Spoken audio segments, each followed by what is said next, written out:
Otro viernes más tenemos aquí a Miguel Ángel Muñoz, que repite. Nos, lo, nos quedó corto lo que hizo hace un mes y pico y tuvo la mala suerte de decir que, hombre, que si queríamos, pues que repetiría y evidentemente, ¡zas! Miguel Ángel, todo tuyo.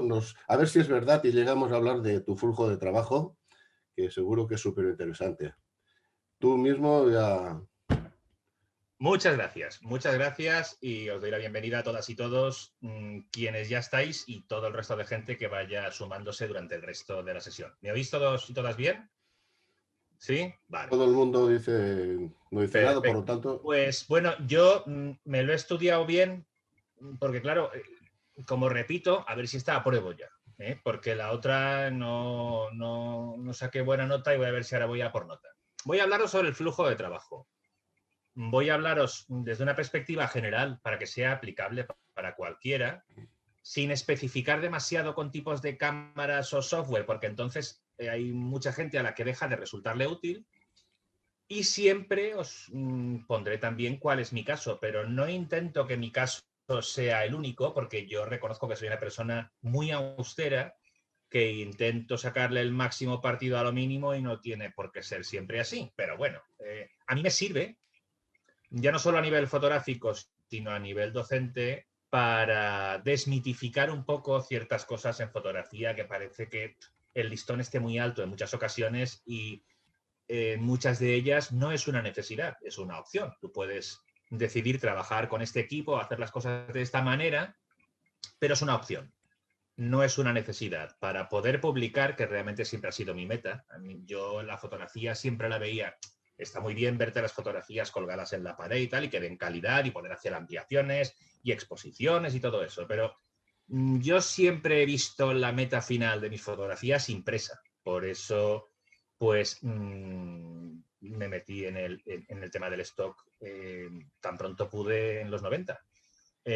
Un tema que voy a dejar aparcado a un lado porque fue el que magnetizó la sesión anterior. Entonces, luego podemos tratar el tema, pero voy a procurar que esta vez no interfiera demasiado con toda la historia del flujo de trabajo, que es lo que vengo a contaros hoy.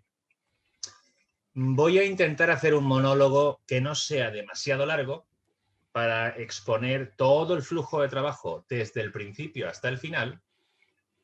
Si veo que se está haciendo largo, haré alguna pequeña interrupción para que hagamos un respiro y solucionemos, demos respuesta a algunas preguntas, siempre que tengan que ver con lo que hemos visto. Si os parece bien, las preguntas que no tengan que ver con lo que estamos viendo en el momento en el que interrumpamos, las dejamos para el final, sobre todo para que no nos corten el hilo de lo que estamos viendo, ¿vale? Y así nada, os cuento todo el rollo.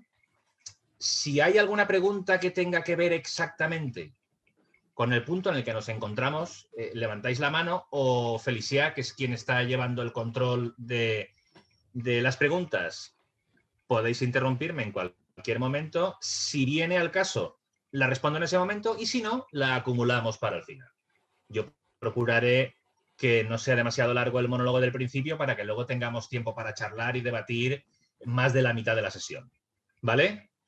No digo cuánto más para no pillarme los dedos. Bueno, vamos para allá. Lo primero, el flujo de trabajo. El flujo de trabajo es una cosa que suena así, pues, muy rimbombante, que mola. En inglés aún más, workflow. Es una cosa así que suena potente, pero que realmente lo único que hace es hablar de lo que tenemos que hacer para que nuestras fotografías acaben siendo fotografías finalmente, en soporte papel, en soporte impreso, en soporte electrónico en pantalla, en lo que sea. Cada vez el mercado es más amplio. De hecho, la pantalla se ha convertido en una alternativa al material impreso. Hay libros, incluso portadas de libro, que ya se venden directamente para libros electrónicos. Es decir, que ya se ha convertido en un sucedáneo y que en cierta medida, por lo ecológico que es, a mí me gusta que eso funcione, que se consuma menos papel gratuitamente, porque llega un momento que es una cantidad de consumo de recursos brutal, que no se justifica demasiado cuando hay alternativas para poder seguir leyendo, instruyendo y enseñando, y que, bueno, pues que es ese futuro que ya tenemos ahí. En cualquier caso, sea cual sea el final, desde que tenemos la imagen a punto de hacerla hasta que llegamos a ese final, pues tenemos todo un recorrido por el que pasamos. Así que, resumiendo mucho, lo primero que tendríamos que tener en cuenta del flujo de trabajo es que, como tal, como flujo es una sucesión de eventos. Van pasando cosas. Primero hacemos unas, luego otras, y el orden de esos eventos a veces resulta clave, resulta primordial para la calidad final que obtenemos en nuestras imágenes. Hay veces en las que nos puede dar igual hacer esto antes o hacerlo después, pero hay veces que lo que hacemos es irreversible. Y como es irreversible, pues hay que pensar cuándo lo hacemos para que no nos estropee las fotos demasiado pronto. Por poner un ejemplo, porque claro, estaré diciendo, madre mía, que pues si empezamos bien, menudo misterio.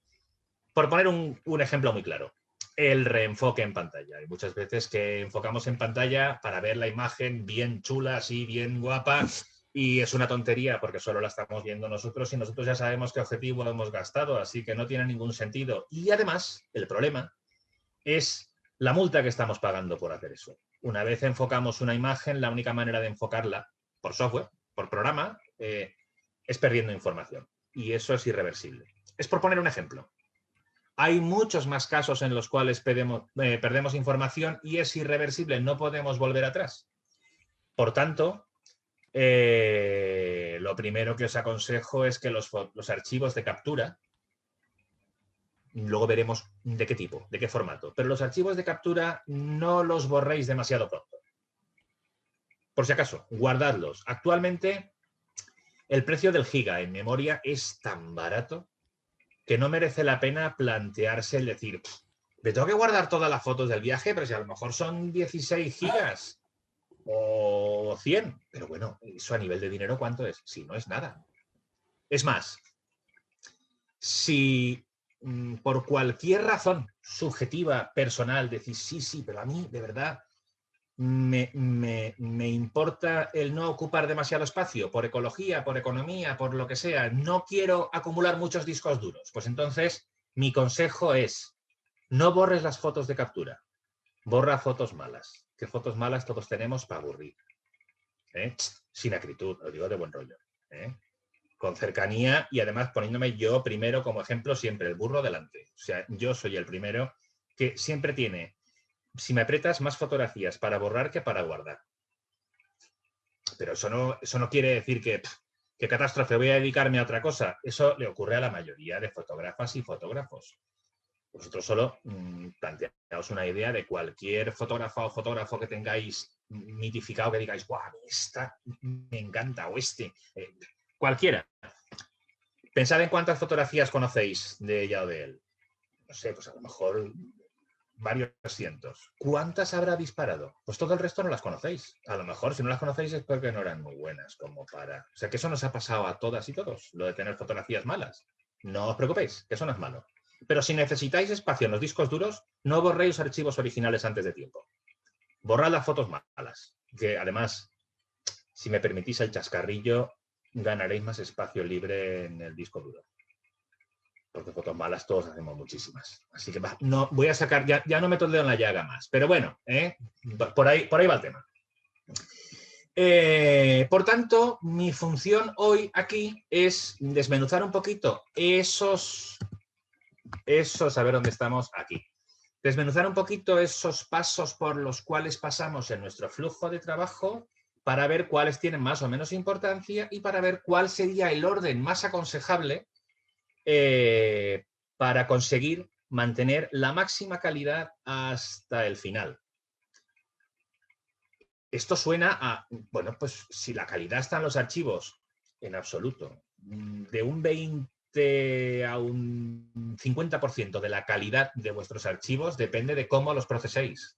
No están ahí para siempre, ni muchísimo menos. A veces hay cosas muy tristes, como por ejemplo ver una foto ampliada a 1 metro por 1,5 metros, que dices, ¡qué calidad! Y claro, cuando preguntas, ¿con qué? Porque en fotografía somos muy fetichistas con el tema de la cámara, el objetivo, los datos EXIF. Preguntas, oye, ¿con qué cámara lo has hecho? Y te dicen, con tal. la tuya. Y sí, ya te pones en guardia. Cuidado. Habrá gastado un objetivo mejor, porque claro, esa calidad. ¿Qué objetivo has usado? Ya os imagináis el desenlace de esta triste historia. El mismo que el vuestro. Y cuando no conseguís la misma calidad, ya no es culpa del equipo. ¿Qué ha pasado? No puede ser. No puede ser magia, pero puede ser que no hemos cuidado lo suficiente el flujo de trabajo y esos archivos se han ido depauperando durante el proceso y al final pues no tienen la calidad que nos gustaría. Al final, cuando tienen todo el trabajo hecho que nos gusta, el retoque, la limpieza, el quita, pon, tal, los hemos dejado inservibles porque han perdido calidad. Suena un poco sin sentido, ¿no? Pues desgraciadamente eso ocurre a veces. Y para que no penséis que yo cuento esto desde fuera, claro, él ahí sentadito en su casa, como a él le pasa, no. Yo he tenido mucha preocupación por esto desde el principio porque lo he sufrido en mis carnes.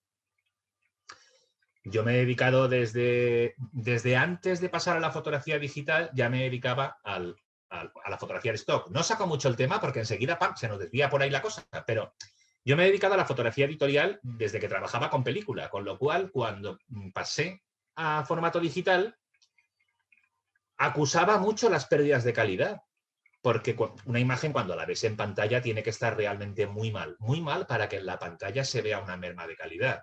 Pero cuando tienes que imprimir y a lo mejor los formatos son grandes, la imprenta, el equipo editorial, los de maquetación, pueden ver la foto y decir, esto no llega para hacer un póster. Por cualquier razón, por ruido, por bandeado, por lo que sea. Y claro, al que le llega la triste noticia y el mazazo personal es a ti que dices, me han dado de lleno. O sea que todo esto, toda esta preocupación por el flujo de trabajo es resultado de haberme pegado de vez en cuando sustos y buscar soluciones para evitarlos. Así que... Perdona, Dime. ¿dónde piensas que empieza el flujo de trabajo, ¿no? Porque a lo mejor estamos equivocados. Mira, estoy por coger la webcam, sacarla y dirigirla a la otra pantalla en la que tengo el guión para llevar un orden, pero claro, no, la webcam está incrustada en el portátil, o sea que no la puedo. Lo que tengo delante son las 4 fases en las que yo dividiría el flujo de trabajo. Y la primera se llama previsualización de la imagen, o sea, antes de disparar. Hay muchas veces que nuestra fotografía está condenada al fracaso porque no hemos previsualizado correctamente o no la hemos conceptualizado correctamente o estamos en la acera equivocada o estamos a la hora equivocada, llamadlo como queráis. Pero hay veces que hacemos una foto y no nos damos cuenta de que hay elementos por en medio, de que estamos en la zona a la que da el sol y aquello que estamos fotografiando está en la zona de sombra. Lo vimos bien porque nuestra mirada es así de buena y es capaz de superar contrastes y dejarnos ver en la sombra algo, incluso cuando nos está dando el sol en los ojos, pero la cámara no resuelve eso tan fácilmente. ¿Me entendéis? Vas por la acera, ves algo de repente, una tiendecita y tal, en la acera de enfrente, pero es que se cuela el sol y a ti te da, pero bueno, tú más o menos haces así y dices, ¡guau, qué visión más chula! Haces una foto y eso parece la bandera de un país con una franja blanca arriba y una franja negra abajo y se acabó. Nada más. Ahí la cuestión, o sea, esas fotos tienen difícil solución. Y hay veces que simplemente podríamos o haber recortado un poco para que la zona más luminosa no aparezca, o acercarnos más para que no nos aparezca el rayo de sol, o 1000 cosas. Es la típica fotografía de turismo cuando no controlábamos tanto la fotografía, en la que está alguien que va contigo delante de un monumento puro contraluz. Y encima ni siquiera le dices que se ponga de perfil o que haga así o que haga un gesto que más o menos quede bonito a contraluz. No, se queda plano como un saco de yeso. Ahí. Y luego haces la foto y tienes que explicarle a todo el mundo que es que será tu pareja, tu amigo, tu hijo, tú lo que sea, porque claro, al final al fondo se ve el Duomo, pero lo que hay delante es una especie de mancha negra con forma pseudo-humana. Ahí la fotografía está condenada al fracaso desde el principio y para mí eso también es importante. Así que respuesta para la pregunta que hacía Felicia. O sea, ¿cuándo empieza? Antes del clic. Hay veces que mucho antes y hay veces que poco antes, pero empieza antes del clic. No, con eso no quiero sentar dogmas. si alguien habla, pero bueno, el flujo de trabajo técnico, bueno, pues vale, bien, yo no quiero aquí cambiarle la vida a nadie. Pero yo os aconsejo que si queréis obtener la máxima calidad de vuestras imágenes, empecéis por ubicaros en las mejores condiciones de luz. Es así es sencillo. ¿Cuáles son las mejores condiciones de luz? Pues las luces que no son demasiado cenitales y que hacen que los elementos no estén demasiado a contraluz. Las luces pueden ser más complejas, por supuesto. Cuanto más controléis la capacidad de retoque y procesado a posteriori, voy a decir Photoshop porque es el estándar. No es que sea fan en particular de ninguno. Lo que pasa es que yo habitualmente uso Lightroom y Photoshop. Quien use Capture One es genial, es igual de bueno. Diré Photoshop muchas veces por hábito, no por ser dogmático, ¿eh? Pero bueno, cuanto más control tengas después para modificar luces de sitio y tal, pues más podrás arriesgarte con condiciones de luz que no sean las mejores. Y no solo es una cuestión de luz, también es una cuestión de ampliación. Hay veces que decimos, pam, miramos, ostras, allá a lo lejos, se ve algo que me mola, pam, foto con el angular. Bueno, ya la ampliaré después. Si no disparas a 6400 ISO de manera normal porque no te gusta el grano, no pretendas ampliar un área de una décima parte de tu sensor porque vas a tener el mismo grano o más. Entonces, eso también es importante. Todo ese tipo de factores que hacen que la fotografía, tras el clic, ya esté casi condenada al fracaso, lo digo de la manera más dura que se me ocurre para que deje un buen recuerdo, para que lo recordéis. Mirar antes de disparar, ¿eh? Y procurar mirar con ojos de cámara fotográfica. Pensad en las limitaciones que tiene vuestra cámara. Y las que tiene la luz también, porque incluso en el caso más exagerado de alguien que digas, bueno, pero es que yo tengo un control de Photoshop brutal. Bueno, ya, pero es que llega un momento que la luz que tenías en la escena también le daba volumen a las cosas. Si vas a hacer reservas y controlar tanto hasta el extremo de que lo blanco lo dejes suficientemente oscuro y lo oscuro suficientemente claro para que se vea, vas a tener una imagen gris. Nada va a ser demasiado claro ni demasiado oscuro. Es decir, de nuevo vas a seguir teniendo una imagen que no estaba bien planteada en el momento de la previsualización, no estaba bien planteada en el momento de la toma.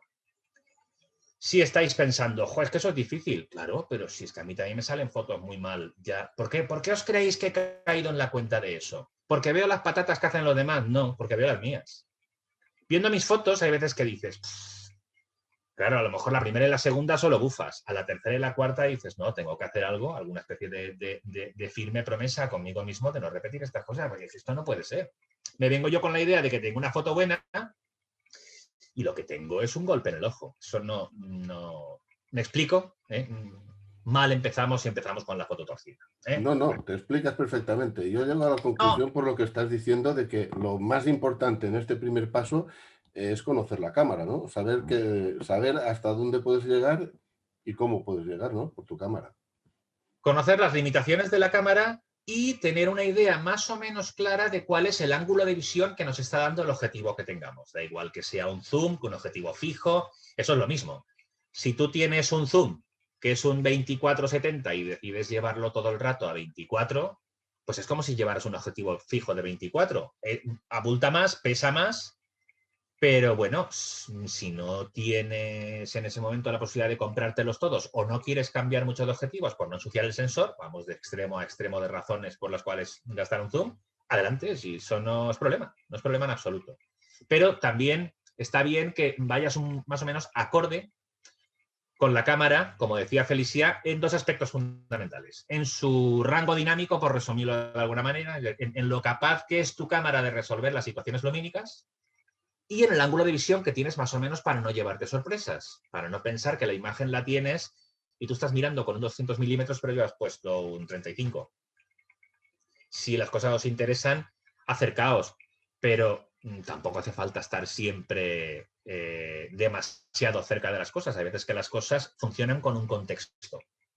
O sea que a mí me gusta mucho Robert Capa, pero bueno, lo de si la fotografía no era lo suficientemente buena es porque no estabas lo suficientemente cerca, hay veces que funciona y hay veces que no. Hay veces que las cosas las cuentas por el contexto en el que están. Y a veces el contexto simplemente es el vacío. En paisaje funciona mucho. El espacio vacío a veces refuerza el elemento que destaca. Las típicas fotografías que todos hemos visto de una persona, un árbol, un elemento que es una excepción en un paisaje inmenso, no es más pequeño por estar lejos, lo engrandece el vacío de todo lo que tiene alrededor. Tampoco voy a entrar en muchos temas de composición para no salirlos del tema, pero todo eso sigue siendo parte de lo que tenemos que llevar en mente cuando vamos a hacer una foto, de la previsualización, de lo que hay que hacer antes de disparar. ¿Vale? Siguiente paso, de los 4 que vamos a ver, el primero es la previsualización. El siguiente son los ajustes de cámara, teniendo en cuenta incluso el objetivo que utilicemos. El tercero sería la conversión del archivo RAW, todo lo que hacemos con el archivo RAW, porque doy por hecho que vamos a utilizar archivos RAW. No sé si compartimos o no el criterio, luego tendremos tiempo de debatir sobre eso. Y por último, el tratamiento que le demos al mapa de bits. Cuando digo mapa de bits, me refiero a todo lo que es un archivo fotográfico de foto, con píxeles, que se puede guardar después como un PSD, un TIFF, un JPEG, un GIF, lo que sea. Pero es que el RAW no es aún una foto, no es una imagen con píxeles. ¿Vale? Bueno, vamos allá. Empecemos por el segundo punto, porque primero ya lo hemos visto, la previsualización. Los ajustes de cámara. Yo empezaría por donde se mira, por el objetivo. El primero, la calidad objetiva de la lente. Todos sabemos el tema de los mitos que hay, entre mitos justificados en algunos casos. No quiero yo quitarle peso a todos, pero a algunos sí que le voy a quitar. Los típicos pata negra y similares, que tienen esos nombres así tan campechanos. Hay objetivos que tienen, obviamente, mucha calidad. Pero hay veces que es frustrante no llegar a tener la pasta para poder comprártelos. ¿Eso quiere decir que no puedes hacer fotos? No. Yo tengo, bueno, no voy a poner todo el rato enlaces a mi canal de YouTube porque saldrá la descripción de este vídeo. Ya podéis entrar y lo veis tranquilamente, si no nos corta la marcha. Y parece autopromoción. No hace falta porque ya me van a promocionar ya en la descripción, no hace falta insistir más en el tema. Pero bueno, yo tengo un vídeo en el canal de YouTube en el que doy 5 consejos para mejorar la calidad de un zoom quitero, o sea, este que está considerado casi como el enemigo de la fotografía, ¿no? El que todo el mundo odia porque lo tienes en la cámara y no vale para nada. Y vale para muchísimo. Yo le saco muchísimo partido. Yo tengo un 18-55 quitero y hago muchas cosas con él. Pues bueno, la calidad objetiva de la lente es importante, pero hay elementos a tener en cuenta si el objetivo que tenéis no es de mucha calidad, que no pasa nada. Podéis tener un objetivo zoom y podéis hacer unas fotografías alucinantes. Hay que cuidar cosas, como por ejemplo, utilizar el punto dulce del diafragma. Suena muy poético, pero bueno, más o menos es un diafragma intermedio entre la máxima abertura y la mínima abertura. Que eso funciona para cualquier objetivo, incluso con los objetivos de alta calidad, cuando al final te compras un 50-1.4 y dices, voy a flipar. ¿Qué es lo primero que haces? Una foto a 1.4. ¿Qué es lo siguiente que te pasa? Pensar que la has comprado estropeada. Porque dices, esta es la calidad del 1.4, vaya. Es normal, todos los objetivos a la máxima abertura no rinden lo suficiente. Tú te compras un 50-1.4 para poder disparar a 2.8 con calidad. Y te compras un objetivo zoom 2.8 para poder disparar a 3.5 o 4 con calidad. A 2.8 sí es necesario, pero es a la máxima abertura todos los objetivos rinden menos. Si aplicáis eso a un zoom, ya estáis ganando un poco de calidad a ese zoom. Hay muchas variables que hacen que el zoom tenga más calidad. Si las sumáis todas, tenéis la calidad top de ese objetivo y si cogéis unas cuantas, pues ya sabéis, estadística, porcentajes, tendréis un 30%, un 40% de la calidad que puede dar ese objetivo. Si es un zoom, otra de las razones para plantearse cuando disparáis es lo que podríamos llamar el punto dulce de la distancia focal, no del diafragma. Es decir, no utilicéis el zoom al máximo y al mínimo de distancia focal. Si tenéis un 18-55, por ejemplo, pues utilizadlo como un 20 y pico hasta un 40 y pico, casi 50, porque el objetivo tendrá, esto es aplicable al 90% de zooms, o sea, no especifico más para poder lanzar un mensaje que valga para todo el mundo. Pero en un zoom, si utilizáis diafragmas intermedios y distancias focales, ya no intermedia, porque si no dejaría de ser zoom, pero que no sean los extremos, estáis evitando las condiciones en las que el objetivo peor rinde. ¿Vale? ¿Hasta aquí lo tenemos más o menos claro?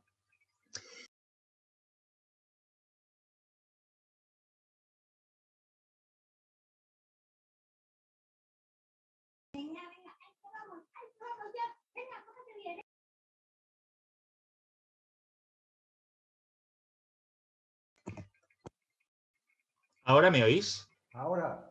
Vale. Vale. Había habido un... Se había apagado el tema.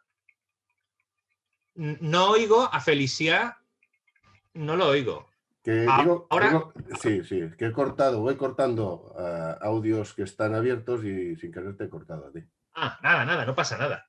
No pasa nada. Yo, a mí, por contarlo otra vez no tengo ningún problema. Bueno, ¿empezamos desde el principio? No, es broma. Ya, o sea, no os habéis perdido nada, ¿no? O sea, continúo. Vale. El siguiente punto, y ya acabo con el objetivo, es el tema de la nitidez. El tema de la nitidez, vamos, daría para una sesión de 1 hora solo el tema de la nitidez. Igual que cuando hablemos de las capas y las máscaras de capa y los modos de fusión, daría para 2 sesiones de 2 horas. Pero bueno, yo tengo que resumir. El tema de la nitidez es una mezcla de muchos factores. La nitidez no es solo que nuestro objetivo tenga más o menos calidad. La nitidez es que hayamos empleado correctamente el enfoque de nuestra cámara. También. Y ojo que digo que hayamos empleado correctamente, porque muchas veces decimos, mi cámara no enfoca bien. Yo creo que generalmente soy yo, no la cámara, el que no está enfocando bien.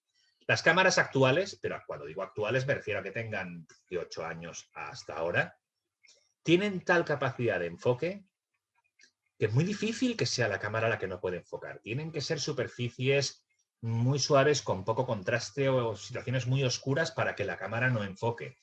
En muchos de los casos no estamos enfocando bien nosotros porque tenemos el punto de enfoque en otro sitio, o porque se ha quedado puesto el foco manual, o porque tenemos demasiada prisa, o porque le estamos pidiendo al autofoco que funcione como el motor de un Sputnik.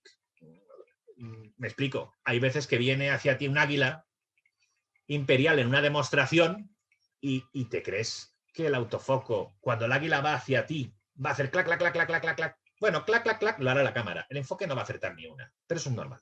No os frustréis. No es que vuestro enfoque sea malo.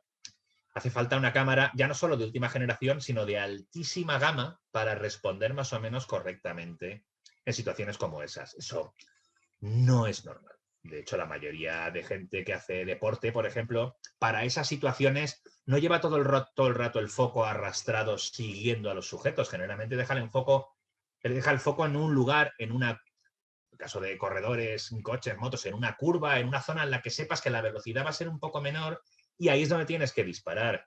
Pero que todo el rato el foco siga a los objetos en movimiento, sobre todo cuando van hacia ti, no perpendiculares, es muy difícil. Hace falta una cámara de muy, muy alta gama. Con objetivos también de muy alta gama. Y la verdad, solo para el enfoque, cuando el enfoque lo podemos conseguir de muchas más maneras, yo soy el primero que no me preocupa tener un motor de cámara de alta gama para poder tener el enfoque así. Y ojo, no solo eso. Voy a nombrar solo un elemento más. La estabilidad. Hay muchas veces que las fotografías que tenemos desenfocadas no están desenfocadas, están movidas. Pero tan poco movidas que no nos damos cuenta de que están movidas, pero eso es trepidación. Es eso que cuando vemos la foto y la gente, sobre todo, lo recordamos más cuando la gente nos dice, Tito, esta foto no está borrosa, y tú dices, ya estamos, otra vez, porque nos ocurre mucho. A los fotógrafos nos ocurre mucho. Nos obstinamos en creer que el resto de la gente solo va a mirar la foto así un poquito para darnos en la espalda y qué foto más chula. Y no se va a dar cuenta del error que nosotros sabemos que la foto tiene. No lo hagáis. Esa foto borradas como mejor está. Os ahorraréis disgustos por un tubo. Porque toda la gente va a ver que no está nítida o que está torcida o que mil cosas. Los problemas que tienen las fotos. Pues hablando de nitidez, que es con lo que estamos ahora, cuando veáis que una foto no está nítida, revisad la velocidad de obturación y si tenía o no activado el estabilizador. Ojo, el estabilizador es una cosa que ayuda mucho cuando tú haces que la cámara esté más o menos estable. Si tú vas por ahí pasando de todo, el estabilizador también pasa de ti. El estabilizador solo te ayuda cuando tú pones de tu parte. Y no es magia. Puede superar 3, 4 puntos, pero más no.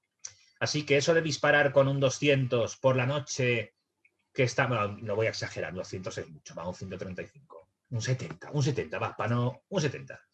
Un 70, estás de viaje, estás ahí apoyado contra la pared, que te estás machacando el dedo contra la pared y dices, no, esta foto la saco bien seguro, pero es que ahora que venimos de cenar de un restaurante, la plaza tiene una vista ahora brutal y estás ahí a un octavo.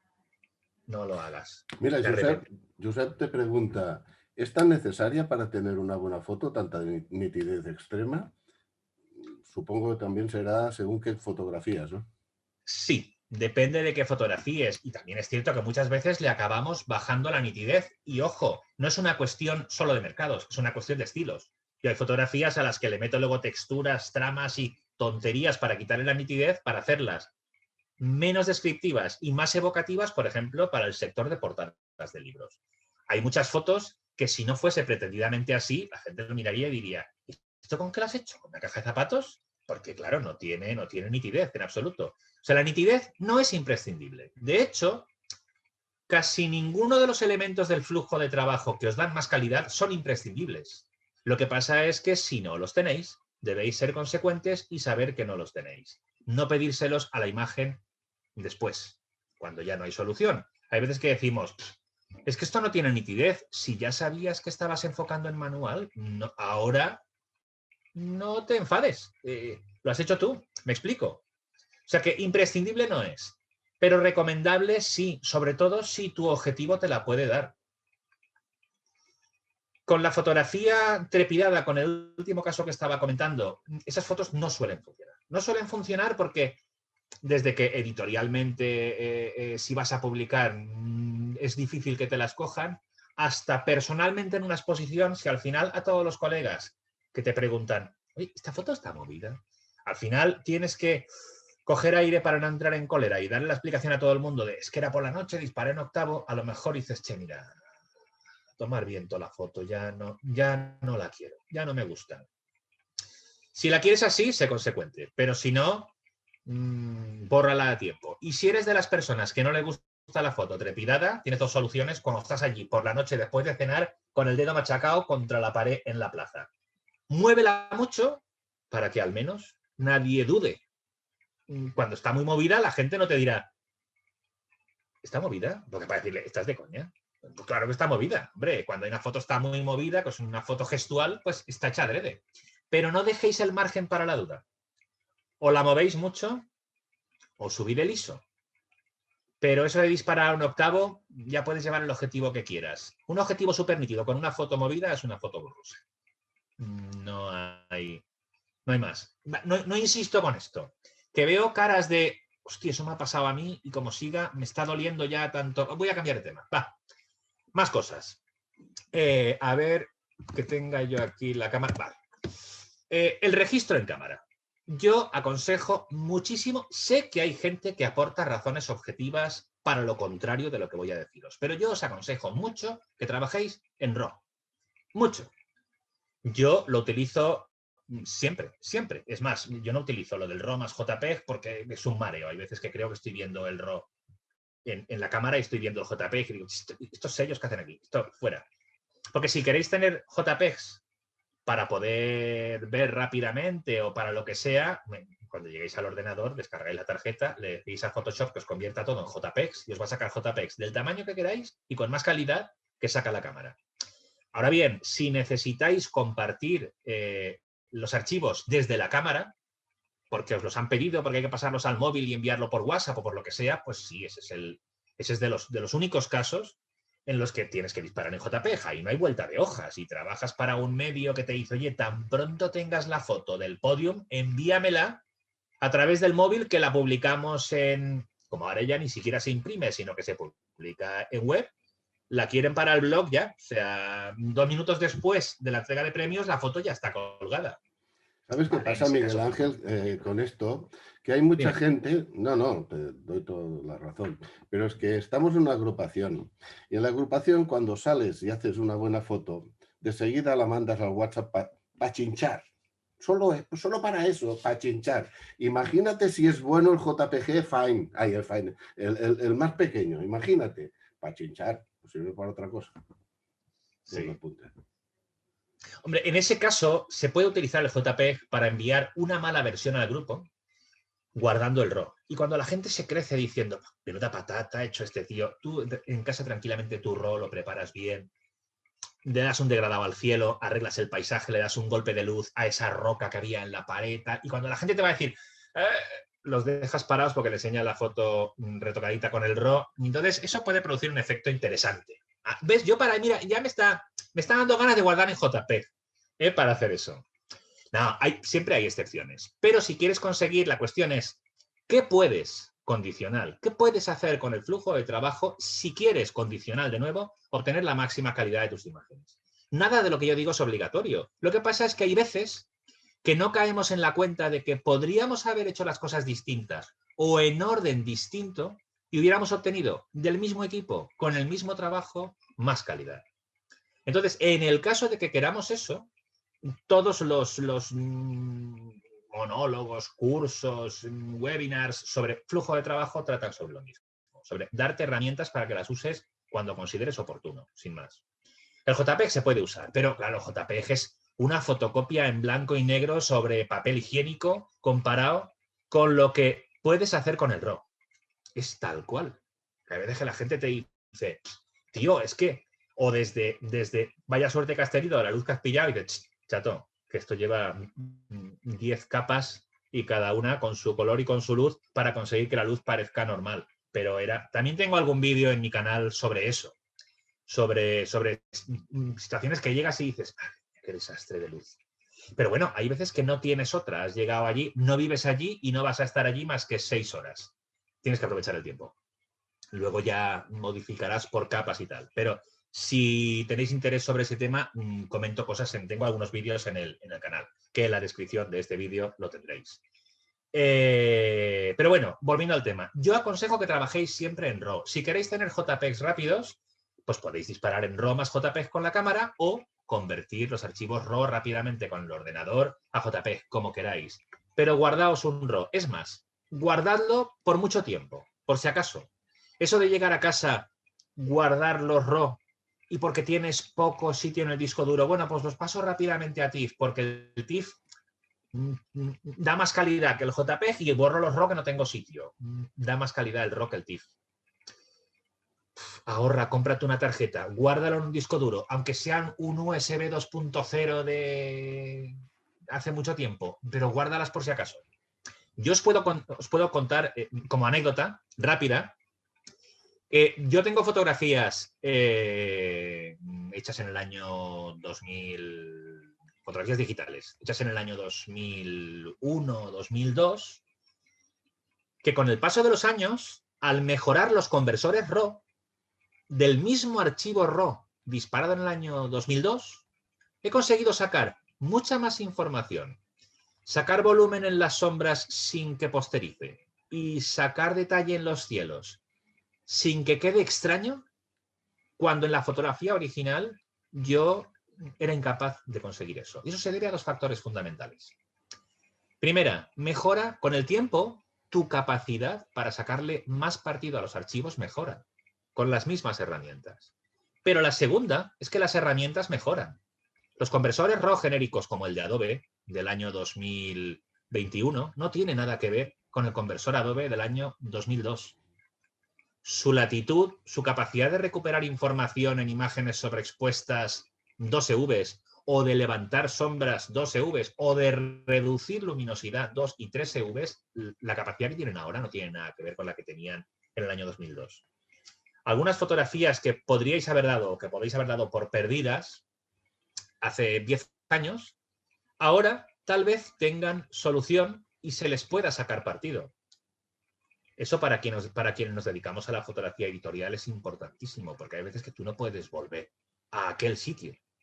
Entonces puedes recuperar calidad y mejorar calidad en muchas de tus fotos. Así que yo aconsejo siempre que se pueda guardar el RAW. Si no puedes guardar los PSD por capas o los TIFF por capas, bueno, pues si ya tienes claro más o menos que la imagen está bien, puedes acoplar las capas. Si guardas TIFF y JPEGs, puedes obviar los JPEGs, porque del TIFF siempre puedes sacar el JPEG. Pero el RAW, si no tienes total certidumbre, guárdalo por si acaso, al menos durante un tiempo. Tenemos un ¿vale? par de preguntas por aquí. Sí. A ver, vamos a ver de qué van y si van sobre el contexto en el que estamos, las contestamos ahora. Sí, van sobre el contexto. Una es en relación al enfoque.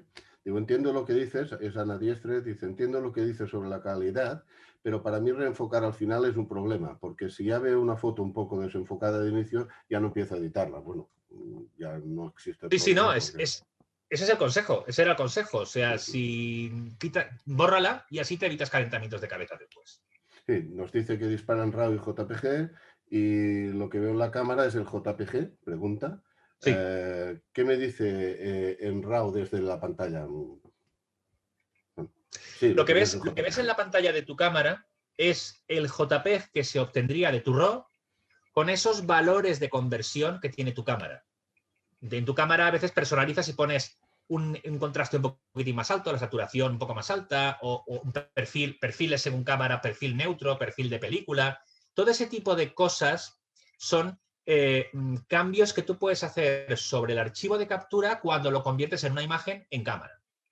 Entonces, incluso el perfil de color, sRGB o Adobe RGB, se incrusta en ese momento en el archivo fotográfico. Pero en el RAW todo eso no se ha aplicado aún. Lo que tú ves en la pantalla de la cámara solo es cómo quedaría la imagen si se aplicasen todos los presets, por resumir, que tienes puestos en la cámara. Pero en el archivo RAW está eso y mucho más. Cuando eso lo pasas a tu ordenador, de hecho, cambiará tanto que hay veces que la gente dice, oye, que hice una foto y el rojo tan chulo de la carrocería del coche que yo veía en la cámara, en el RAW no se ve aún, pero está. Se veía en tu cámara porque según los valores de contraste y de saturación que tenías en tu cámara, a esa captura, si la convirtieses a JPEG con los valores de la cámara, saldría el rojo que viste. ¿Vale? No sé si más o menos era la respuesta a eso. Sí, sí, esta es la respuesta, claro.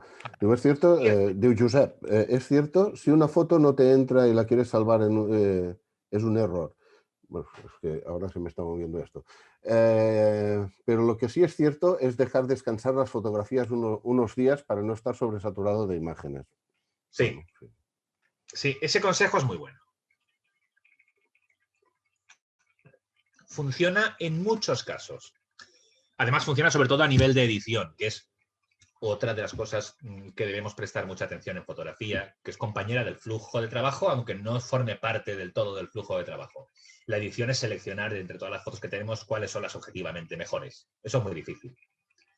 Y para eso es muy importante dejarlas reposar, como decía el comentario que acaba de leer Felician. Dejarlas reposar un tiempo porque hay veces que lo que ha ocurrido fuera de cámara en el contexto en el que hacíamos la foto, para nosotros tiene mucha importancia durante un tiempo. Pero la foto no está. Hay fotos que te han costado un mogollón de hacer y que estaba ocurriendo algo que era muy difícil, muy sorprendente, muy extraño, pero que la foto no lo cuenta del todo y que tú lo ves porque recuerdas lo que ocurrió. Pero el resto de la gente no lo va a saber. Eso también forma parte de nuestra capacidad como fotógrafas y fotógrafos, saber cuándo la foto cuenta lo que queréis que cuente y cuándo no. Cuándo tienes que estar al lado, por ejemplo, que te exponen en el MoMA, te tienen que poner una sillita al lado de la foto para decir, oiga, esta foto no la va a entender, pero yo se la explico. Es que aquí había dos personas fuera que estaban señalando a esa persona que ponía cara de culpa. Olvídate. Si quieres, guárdate la foto para ti, pero esa foto no le va a aportar nada a los demás, desgraciadamente.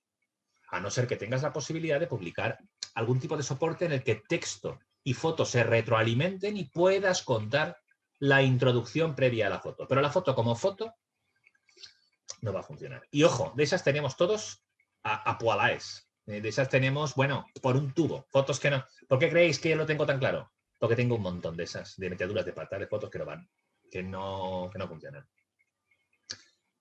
¿Lo tenemos? ¿Respondido el tema? ¿Continúo? Un momento solo. Ana también nos pregunta, igual nos avanzamos un poco, pero bueno, como es de problema de JPEG, pues también lo decimos.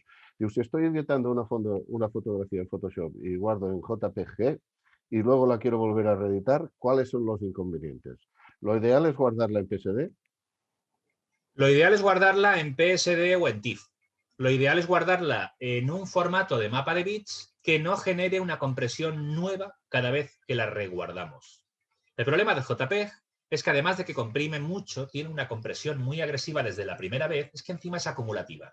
Cada vez que tú la abres y dices, uy, una mancha en el cielo, la limpio, cierro guardando, vuelvo a quitar una parte de información. Y que esa parte a lo mejor es importante. De hecho, muchos JPEGs que a veces los veis y tienen así como una especie de aparición en el cielo con cuadritos que dices, tienen que ser los ovnis o alguna aparición de estas de algo raro. Eso es que se ha comprimido tanto ese archivo reguardándolo sobre sí mismo que cada vez lo que hace el JPEG es, según el nivel de compresión que le dais, decir, bueno, ¿qué información es prescindible? Cuanto más alto sea el número, hay menos información prescindible.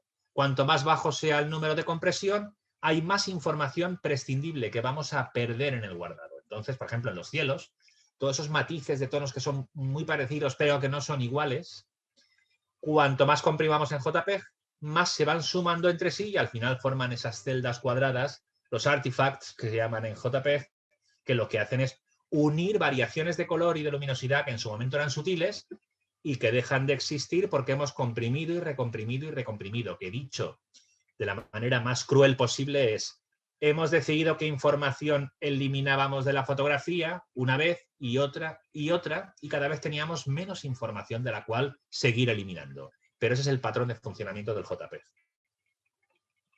Así que si disparáis en JPEG, lo más recomendable, y ya concluyo, es cuando descarguéis las fotos en vuestro ordenador, si queréis trabajar con ellas, cada vez que trabajéis con una, guardarla en TIFF.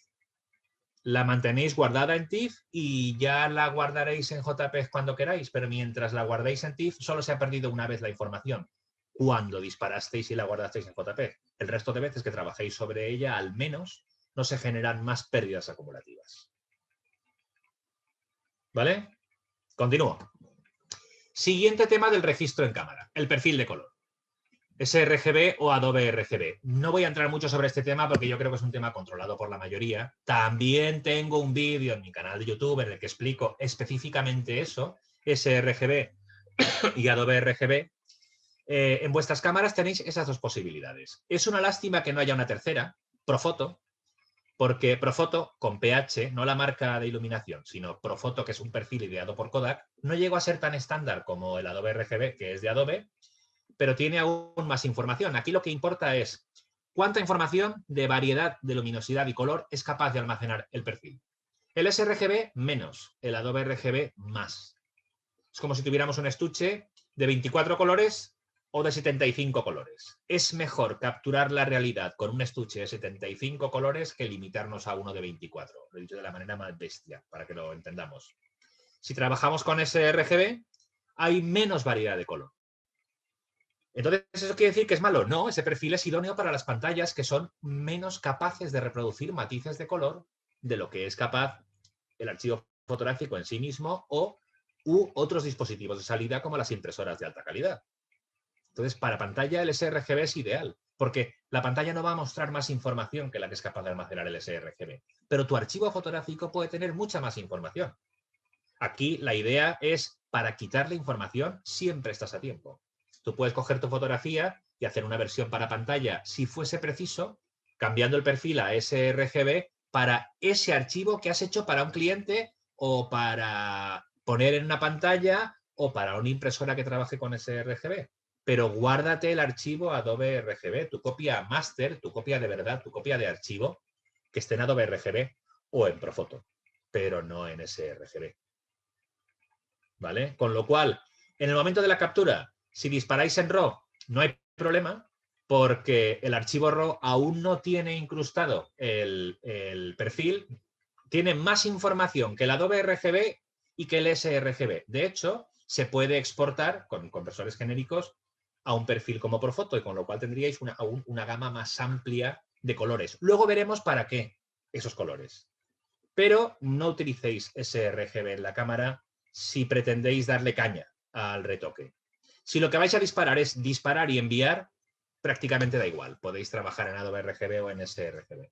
Pero si pretendéis, si estáis viendo un curso de flujo de trabajo, casi que estáis condenadas y condenados ya a que se os suponga que queréis meterle mano a los archivos después, retocar un poquito ese cielo, las manchitas, tal, ese tipo de cosas. Así que en ese caso, elegid en la cámara Adobe RGB. Ojo, el Adobe RGB elegido en cámara no afecta al archivo RAW, pero solo afecta a todos los parámetros que se hagan con los valores por defecto del archivo RAW. Por ejemplo, si esos archivos se van a un conversor RAW que no sea genérico, sino que sea el del fabricante de vuestra cámara, él ya lee la información EXIF del archivo, que ese archivo va a trabajar bien con ese RGB. O si estáis capturando en RAW y JPEG con vuestra cámara, el JPEG que registra vuestra cámara ya tiene ese RGB si lo habéis elegido así.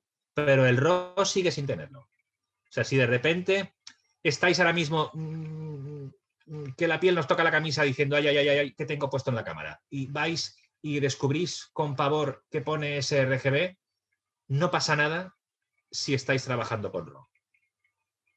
Si estáis trabajando con JPEG, ya lo comentamos otro día. Pero bueno, por lo menos ya os he avisado. A partir de hoy ya podéis poner Adobe RGB. Vamos para allá. Lo siguiente después de esto, ¿qué es? Bueno, doy por hecho que las cámaras en las que tengáis la posibilidad de elegir registros RAW, o sea, grabar el archivo RAW con más o con menos calidad, es tan obvia la decisión que no entro en eso. El RAW más grande que podáis y con la máxima calidad posible si queréis sacarle el máximo partido al archivo. Sin más. Siguiente.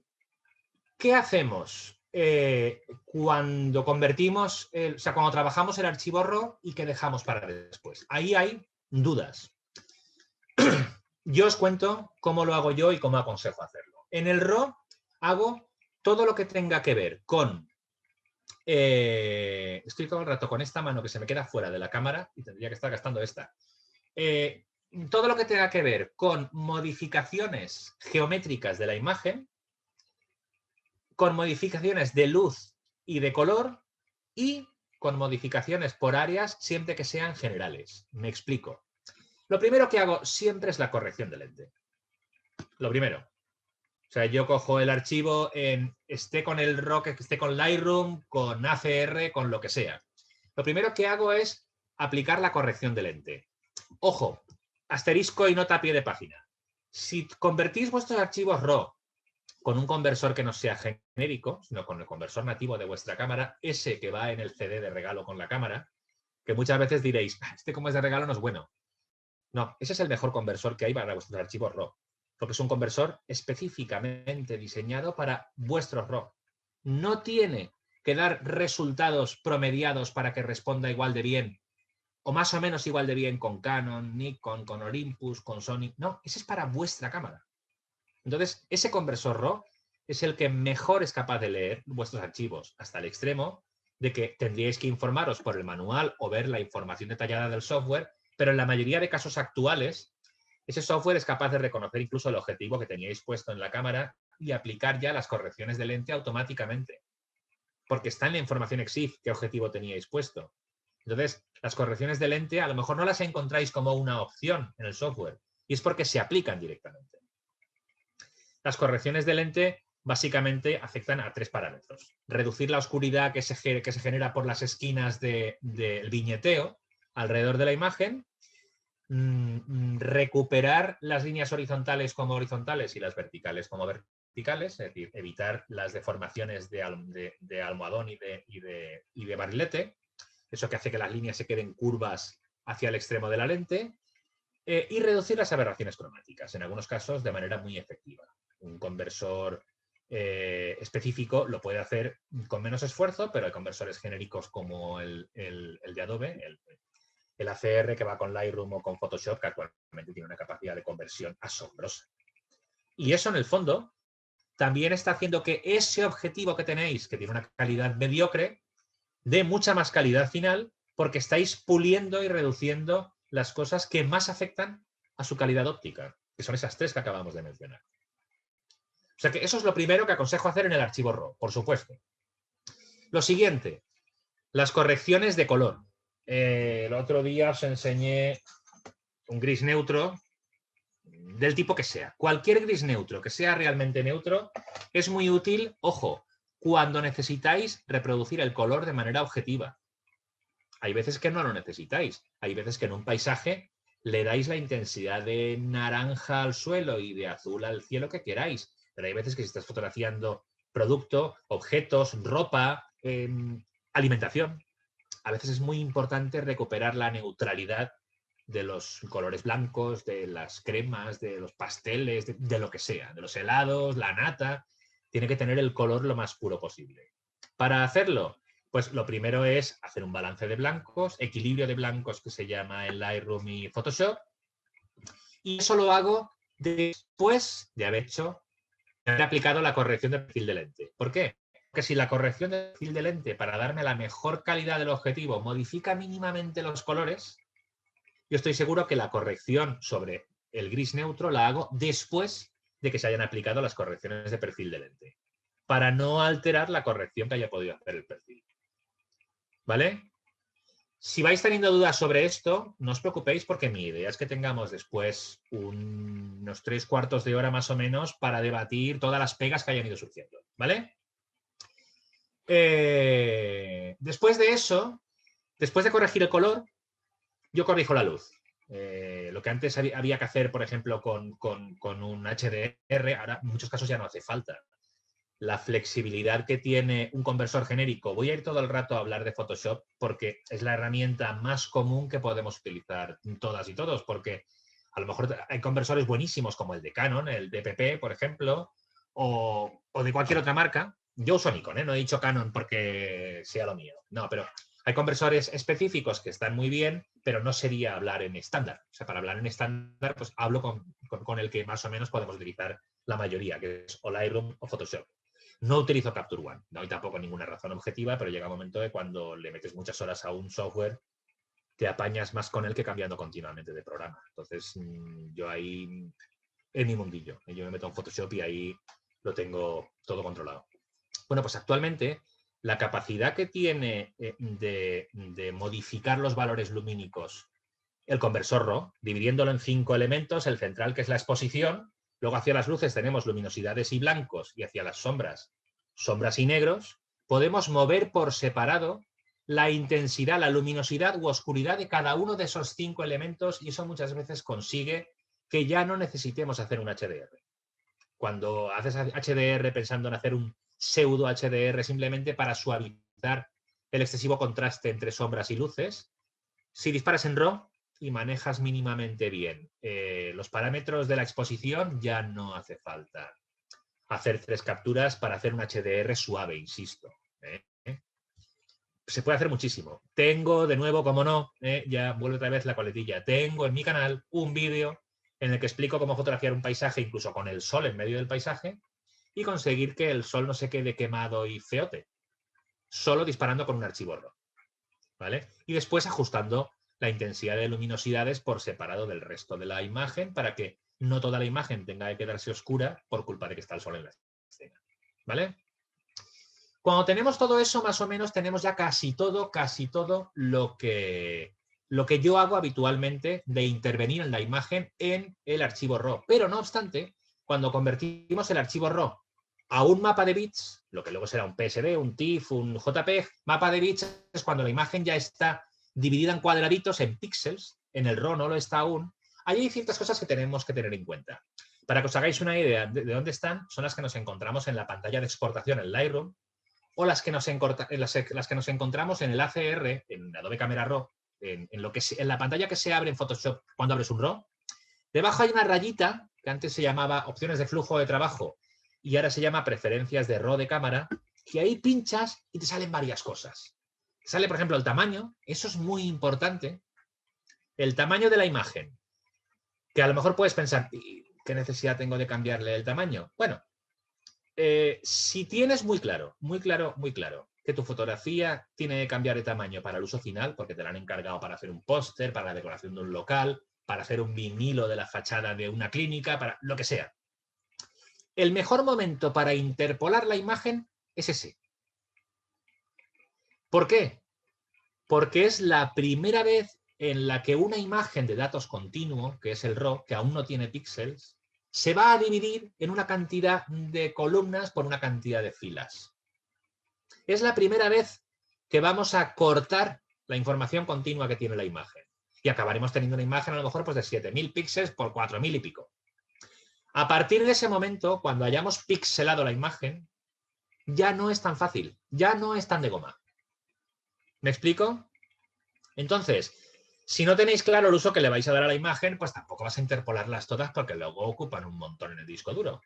Pero si tenéis claro que esa imagen tiene que ser grande, porque va a ser un mural, porque la quieres para tu casa, porque lo que sea.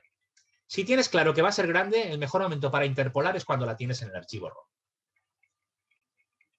¿Dónde? Pues al exportar en Lightroom le pides que aumente el tamaño, o en opciones de flujo de trabajo, que ahora se llama preferencias de RAW de cámara, lo que está debajo de la imagen grande en el Adobe Camera Raw, es una rayita en la que te pone tanto tamaño, perfil, tal. Ahí pinchas y te salen varias cosas. Y ahí puedes elegir que salga el tamaño por defecto del archivo o aumentar su tamaño de manera proporcional. Y se le saca partido. Se le saca mucho partido si la interpolación se hace ahí. No insisto más. Otra cosa importante es la interpolación, pero cuando no es completa, cuando es parcial. Por ejemplo, si tenéis muy claro que tenéis que corregir la perspectiva de esa imagen o tenéis que mantener las verticales por aquello de que el ángulo de visión afecta a la forma de los edificios y tal. Si tenéis que modificar de cualquier manera la geometría de la imagen, pensad en que modificar la geometría de la imagen es hacer una interpolación, aunque sea parcial. Si yo tengo una foto de un edificio así y lo quiero así, por debajo no estoy haciendo nada, pero por arriba estoy interpolando. Interpolar es cuando cambias el tamaño de la imagen, tanto a la alza como a la baja, tanto cuando te inventas píxeles como cuando decides qué píxeles quitas. Cambiar la perspectiva es modificar también en una parte de la imagen su dimensión en píxeles. Eso es interpolar, y como es interpolar, yo aconsejo que lo hagáis siempre que podáis en el RAW. Obtendréis un cambio sutil, pero os dejará la imagen mejor. A lo mejor decís, bueno, pero ¿se nota mucho, mucho, mucho? Bueno, pues a lo mejor a simple vista en algunas fotos no se nota, pero como a lo mejor resulta que después quieres reenfocar la imagen, pues a lo mejor te conviene mantenerla lo más cuidadita posible de calidad hasta el último momento. Por poner un caso. ¿Vale? Sigo. Ahí decidimos también qué perfil de color le ponemos a la imagen. Yo aconsejo trabajar todo el rato. Con Profoto sería trabajar con mucha información de color, y bueno, no es un estándar, y trabajar con sRGB sería trabajar con demasiada poca información de color. Con lo cual, el punto medio es Adobe RGB. Y si puede ser, o sea, si dices, bueno, pero dame dos, pues Adobe RGB y Profoto. Es decir, trabajad con los perfiles de color que más amplitud de color os den, que para reducir información siempre estás a tiempo. Cuando ya tienes la foto retocada, súper guapa, final, con el degradador del cielo y tal, necesitas una versión en sRGB porque la impresora que vas a usar es sRGB o porque se va a ver en una pantalla, no hay problema. Le cambias el perfil en Photoshop y ya la tienes en sRGB. Y le has reducido en ese momento la cantidad de colores. Pero como lo hagas al revés, no vas a ampliar los colores. No, Photoshop no va a meterle colores que la foto no tiene. Tendrás un estuche más grande con la mitad de colorines vacío. O los rotuladores duplicados, como quieras verlo. ¿Vale? Profundidad de bits. Ahí hay una cosa que dice, ¿qué hago? Profundidad de bits. Tienes dos alternativas. Trabajar con 16 bits o con 8 bits. El estándar es 8 bits. O sea, tu foto final, si la tienes que enviar a cualquier sitio, desde un concurso hasta imprimir, pasando por un laboratorio para que la amplíen para tu casa, tiene que ser 8 bits. ¿Para qué existe el 16 bits? Para tener una gama de colores muchísimo más amplia de la que finalmente hará falta. Y esto hay que entenderlo. ¿Para qué me hacen falta más colores de los que realmente necesitará la imagen final? Así a ojo, si trabajáis con 8 bits, acabáis teniendo una imagen de 16,7 millones de colores, que ya son un montón. Pero si trabajáis con 16 bits, acabáis teniendo la posibilidad de trabajar con 200 y pico billones de colores. Bi con B. ¿Eso para qué sirve? Pues sirve para cuando queremos hacer modificaciones por zonas en la imagen y queremos una carga a tope de los colores que hay en esa zona. El ejemplo más claro es un paisaje al atardecer. Que queremos para el cielo todos los colores azules posible. Muchos. Mogollón. Muchos más de los que harían falta de normal. ¿Por qué? Porque queremos un degradado brutal. Pero luego en la parte de abajo queremos mogollón de naranjas, amarillos, rojos y, si me aprietas, rosas y algunos púrpura. Porque hay una zona en la que ya se está oscureciendo el cielo. Pero luego el fondo quiero mucho color naranja, azul. Buscad el que queráis que no tenga que ver con nosotros dos, porque la arquitectura que hay en el suelo o lo que sea pertenece a otra gama de color. En el fondo estás queriendo 3 fotografías con 3 gamas de colores amplísimas, pero que no coinciden para unir en la foto final. ¿Cómo lo haces? Pues trabajando con 16 bits consigues tener una gama de colores brutal. Después trabajas con capa cada una de esas partes, las acoplas a la imagen final y cuando ya has acabado tienes que recordar reducir a 8 bits para que al final todo se adapte a una escala estándar de color. Pero tú has trabajado mientras, le has metido el turbo a los colores del cielo, del suelo y de la arquitectura o de lo que estuvieses fotografiando. ¿Hay que hacer siempre eso? No, siempre no, porque es un proceso más lento, toda conversión extra supone pues un paso más de trabajo, pero habrá veces que estáis presentando una fotografía, yo que sé, para un concurso, por ejemplo, y tienes un paisaje esos que dices, este cielo, ese arbolito al fondo, la luz que llega del sol al final. Este cielo se presta a oscurecer la parte de arriba y dejarlo ahí oscuro, oscuro, oscuro, oscuro, con una franja clarita y oscuro por abajo. Y tú le metes ahí caña y de repente cuando ya estás clonando, lo ves en grande y dices, ¿esto qué es? Me ha parecido de regalo como una diana. Tiene todos los circulitos ahí en cada zona en la que hay un cambio en las nubes, de repente hay círculos, no hay un degradado natural. ¿Por qué? Porque le hemos pedido tanta cantidad de colores que el archivo de 8 bits no tenía suficiente. Eso tiene muy mala solución. Eso se llama posterización o bandeado. O sea, si es una diana que está para tirarle ahí con el dardo, pues bandeado. Y si va por manchas, que es así como si la imagen de repente se hubiera roto a trozos, a saltos, a escalones, se llama posterización. En los dos casos significa lo mismo. Game over. Se acabó la partida. Ya la foto ya no vale para nada. Eso solo se soluciona metiendo tanto ruido que rompa las líneas continuas de los saltos. Pero claro, para arreglar una cosa la estropeas más, le metes ruido. Hay veces que funciona. Pero entonces dices, ostras, si hubiese guardado el RAW, podría volver a hacer el proceso desde el principio y podría trabajar con un archivo de 16 bits. Sí, señor. Si le hiciste caso al tío aquel, el pelado que vino aquel día a dar la charla de flujo de color, que dijo, guardad el RAW, pues ya está. Una razón, entre otras muchas, para guardar el RAW por si acaso. Pero de verdad, si le queréis meter mucha tralla a los niveles de luminosidad en las fotos, 16 bits. Y si no, metedle con 8 y os acordaréis de mí. Veréis de repente aparecer líneas mágicas en la foto y diréis, no se lo voy a contar, pero llevaba razón el tío este, ¿eh? Si a mí me pasa de continuo, yo hay veces que digo, va, a ver si esta foto con 8 bits lo aguanta. Nada, no va. Y tienes que volver al archivo RAW para conseguir eso, ¿vale? Alguien estará pensando, oye, ¿enfocas ya? No, señora, no enfoco aún. Cuando convierto del archivo RAW al TIFF, aún no enfoco. Lo dejo para el final de todo. Yo solo enfoco desde el RAW cuando estoy editando imágenes en pequeño, por ejemplo, que es la preselección para un cliente, para que se vea en la pantalla un poquitín mejor si es foto de producto y tal. Aplico un filtro, pero un filtro general de enfoque de pantalla en Lightroom, porque van a ser imágenes pequeñas de 600 píxeles, pues eso, para que se vean, para que haga el punch este, que se vea un poquito más, nada más. Pero para las fotos que van a ser de calidad, no reenfoco en ese momento. Y si la foto se ve muy mal y me pone nervioso verla borrosa, la borro. Porque es que es así, hay veces que dices, che, es que no puedo verla así, estoy sufriendo. Bórrala, porque es que vas a sufrir más después. Te ahorras, con el tiempo se olvidan, de verdad, no pasa nada. Bueno, queda como alternativa el tema de abrir los archivos como objetos inteligentes. Y esto lo voy a dejar en el aire porque esto da también para otro webinar directamente. Pero tened en cuenta que cuando abrís una foto como objeto inteligente con Photoshop, lo que estáis haciendo es algo parecido a lo que hacéis con las fotos cuando trabajáis en Lightroom. Es un retoque condicional. Todo lo que estáis viendo no se está aplicando al archivo original.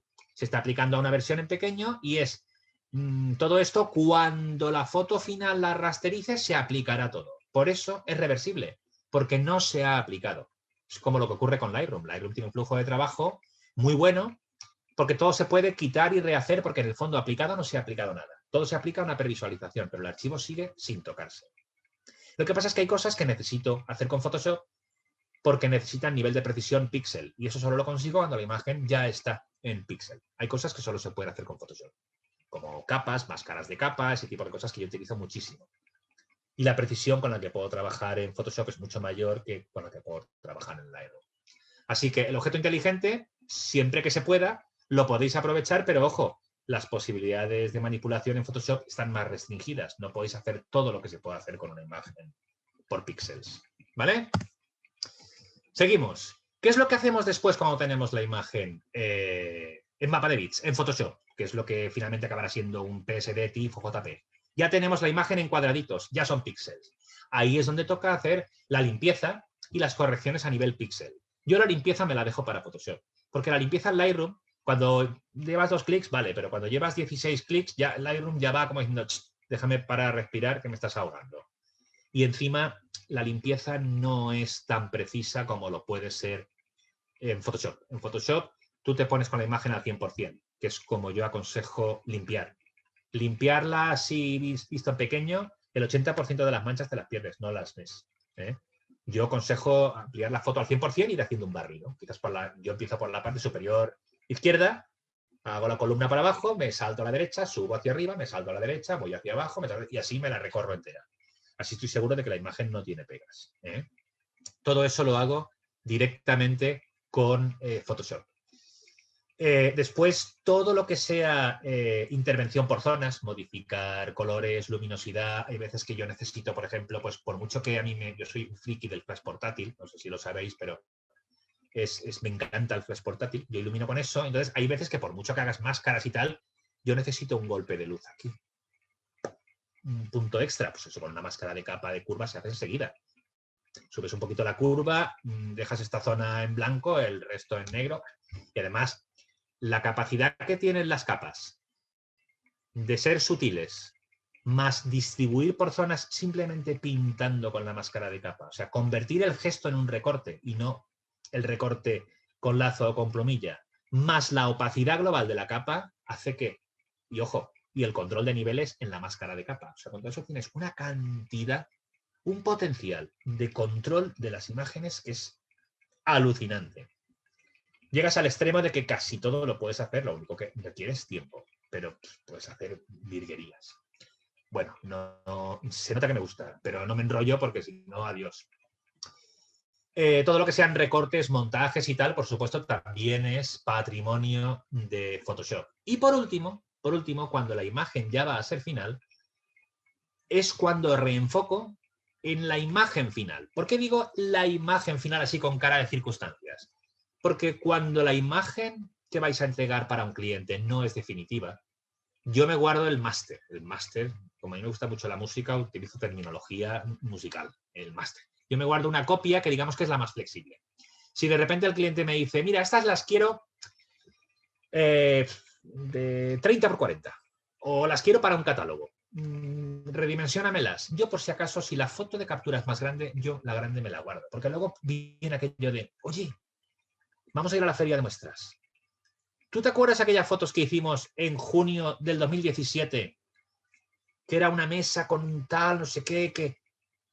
¿Podríamos hacer un póster de aquella foto? Y tú dices, ay, menos mal que guardé el archivo a su tamaño original. El RAW, si lo guardas, también lo podrías hacer, pero tendrías que volver a pasar por todo el proceso. Hay veces que las fotografías llevan mucho tiempo de trabajo. Tú te guardas la foto final con todo retocado, limpio, montado, solo para redimensionar y enfocar. Ese es el momento de aplicarle un poquito de enfoque si ves que hace falta y que la foto lo necesita. Como no lo has hecho en todo el proceso, en ese momento lo puedes hacer y no va a afectar a la imagen. Pero si cuando estás en el RAW y conviertes a TIFF, voy a ponerle un poquito de enfoque. Y luego cuando estás en Photoshop, le voy a meter otro. Así te cargas la foto. Ya lo dije la otra vez, lo digo siempre, en todos los sitios. Solo hay una manera de conseguir enfocar por software y es eliminando información.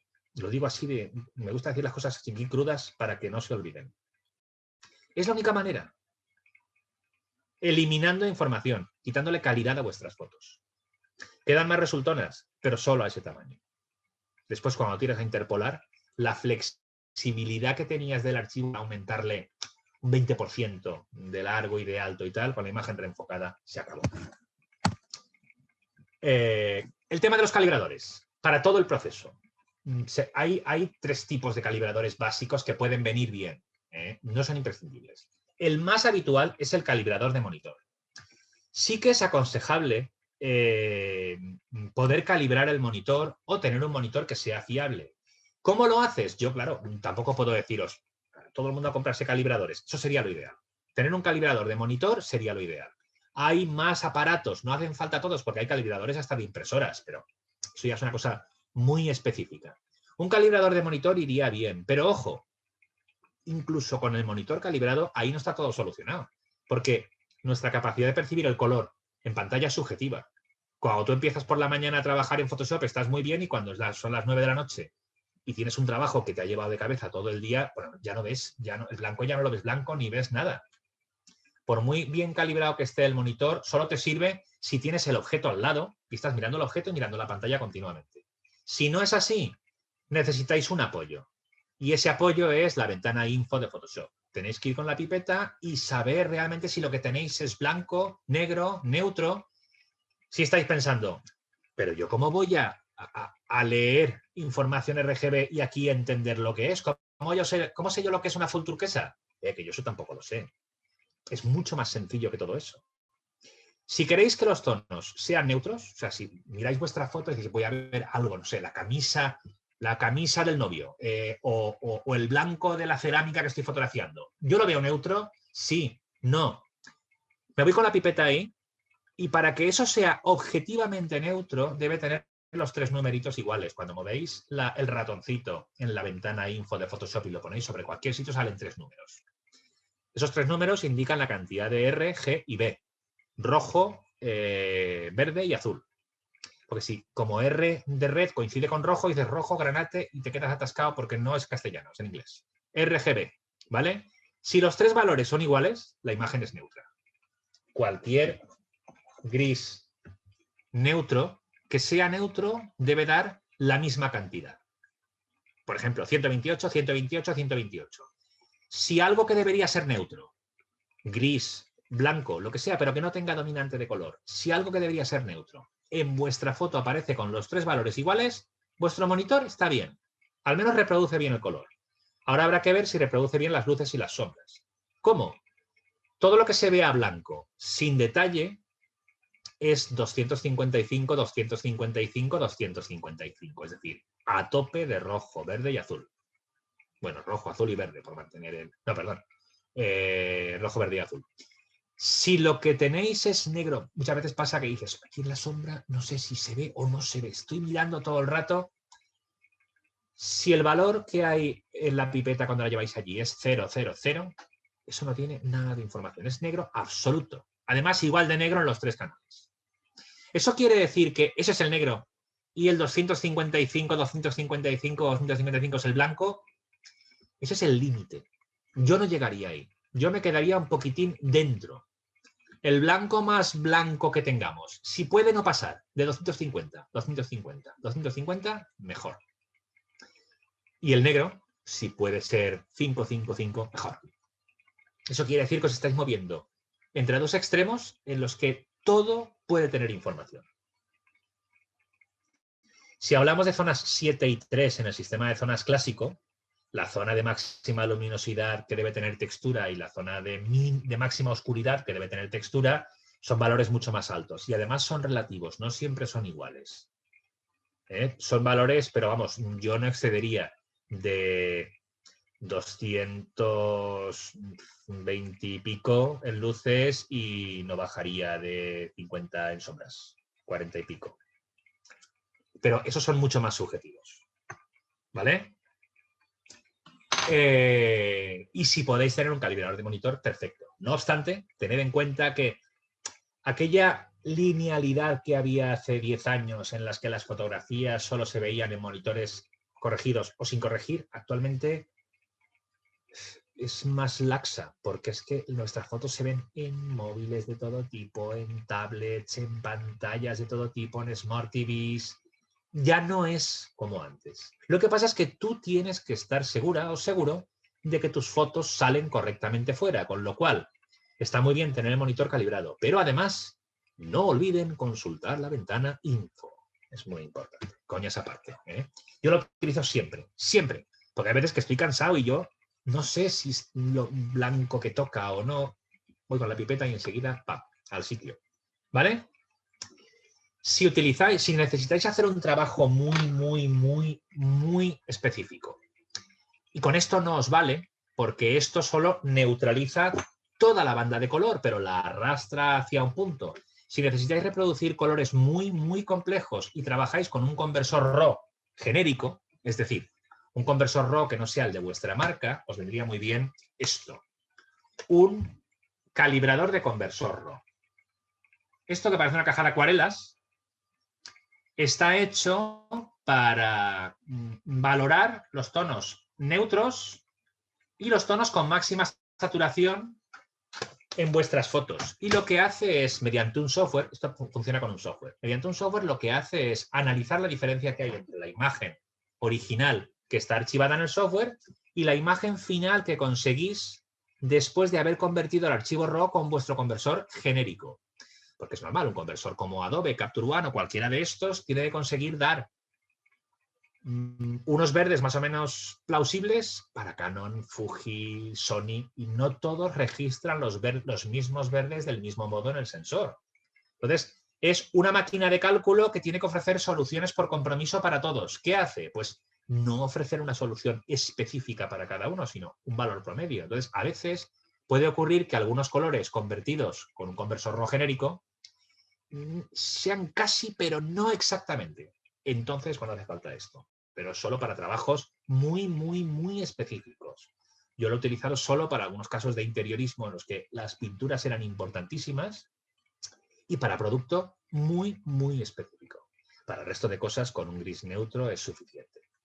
Y para fotografías en las que tú puedes interpretar paisaje urbano, street photography, paisaje, viajes, no hace falta ni el gris neutro, porque es que el neutro a veces neutraliza demasiado. El color es un componente comunicativo en vuestras fotos y también a veces merece la pena saltarse la objetividad para modificar la temperatura de color y el matiz al gusto. O sea, que tengáis esto no quiere decir que todas las fotografías que hagáis tengan que ser una fotocopia fiel de la realidad. La fotografía sí sería muy aburrida. Yo muchas veces que no lo hago. ¿Vale? Bueno, y con esto yo creo que está todo lo que os quería contar. Simplemente, sí, por acabar con un extra.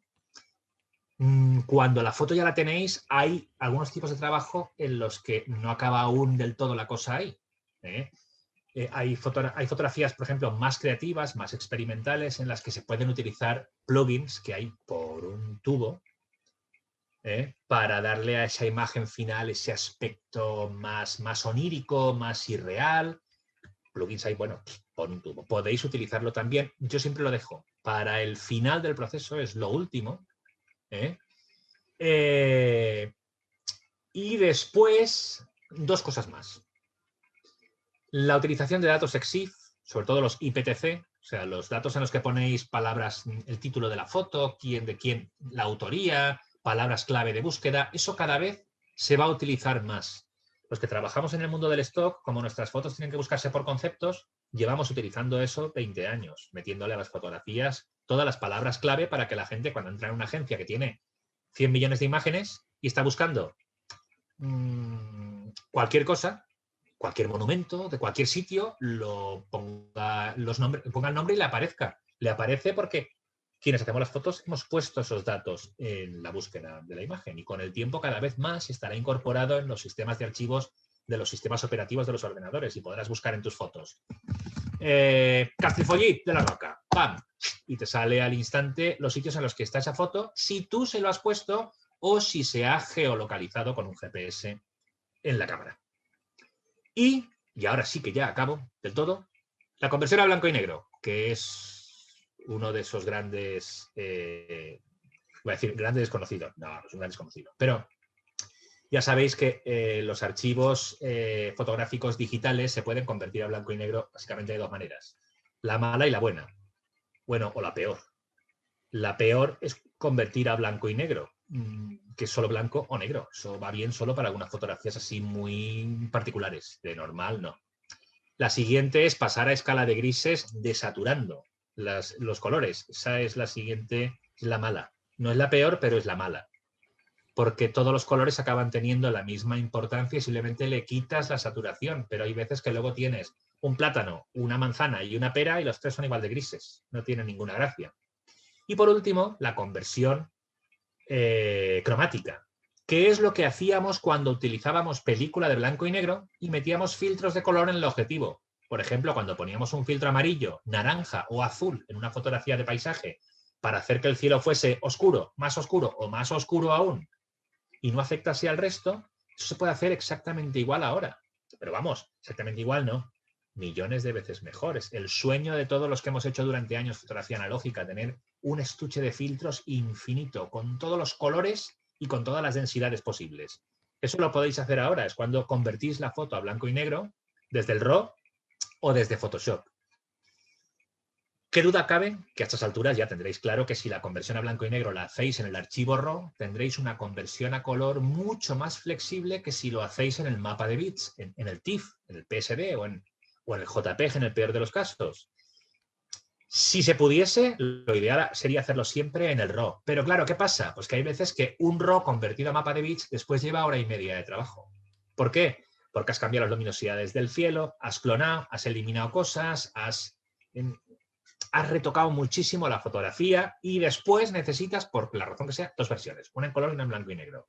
Volver a hacer todo por convertir a blanco y negro en el RAW, yo entiendo que a veces puedes decir, hostia, no puedo, porque si no, no la hago en blanco y negro. Bueno, pues en ese caso, sabes, o sea, lo puedes hacer, no es ningún problema, pecado no es. Sabes lo que pierdes y si la foto no acaba de ser como tú quieres, es resultado de que trabajas con una gama de colores más reducida. Razón de más, si tienes la sospecha de que vas a poder necesitar esa foto en color y en blanco y negro, razón de más para trabajar con un buen perfil desde el principio, métele mínimo Adobe RGB y no sRGB cuando conviertas de RAW a mapa de bits y pásala a 16 bits y manténla a 16 bits todo el tiempo que puedas, porque cuando la conviertas a blanco y negro con la conversión a color cromática, al tener una imagen de 16 bits, tendrás un estuche de colores de los tope guay para poder convertir con mucha más sutileza los tonos de color a blanco y negro, interviniendo la luminosidad de cada uno según su color. Esto, como os podréis imaginar, igual que el tema de las capas, el blanco y negro es para una sesión solo de blanco y negro. O sea, el blanco y negro es súper flexible y a mí me encanta. Yo hice un trabajo sobre paisajes de parques nacionales en Estados Unidos en el año 2006. Las capturas son del 2005 y el trabajo del 2006-2007, que es todo en blanco y negro.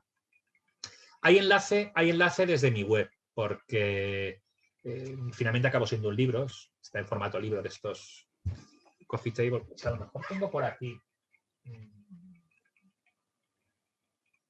Yo creo que debería tenerlo por aquí, pero mira, me podía haber marcado ahí una enseña de libro y no.